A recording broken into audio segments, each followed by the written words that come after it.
बाळा, तोच हा नवीन प्रवास. जेव्हा जगात कलियुगाचा प्रताप वाढला, लोक स्वधर्म विसरले आणि नास्तिकतेचा अंधार पसरला, तेव्हा भक्तांच्या रक्षणासाठी साक्षात दत्तात्रेयांनी अक्कलकोटमध्ये अवतार घेतला. ग्रंथ सुरू करण्यापूर्वी कवीने गणपती बाप्पा, सरस्वती माता, आपले आई-वडील आणि सर्व संतांना नमस्कार केला. त्यांनी दत्तगुरूंच्या रूपाचं ध्यान केलं. ते म्हणतात, स्वामींचं कपाळ विशाळ आहे, डोळे कानापर्यंत मोठे आहेत आणि त्यांच्या चेहऱ्यावर नेहमी एक गोड हास्य असतं.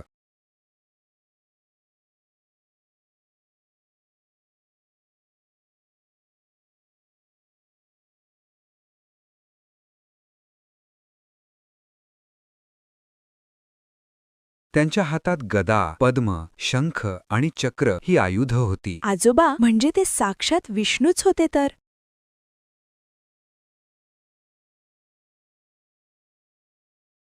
हो बाळा. बाळा, हे लिहिणारे विष्णुकवी खूप नम्र होते. ते स्वामींना म्हणाले, स्वामी, तुमचं चरित्र म्हणजे अथांग सागर आहे आणि मी एक लहान मुंगी. मी या महासागराचा पैलतीर कसा गाठणार? पण स्वामी समर्थ इतके दयाळू आहेत की त्यांनी कवीच्या डोक्यावर हात ठेवला आणि अभय दिलं की हा ग्रंथ निर्विघ्नपणे पूर्ण होईल आणि भक्तांचे मनोरथ पूर्ण होतील. बाळा, आजपासून आपण या अमृत कथेचा आस्वाद घेऊया. हो आजोबा, मी खूप उत्सुक आहे स्वामींच्या कथा ऐकायला. श्री स्वामी समर्थ.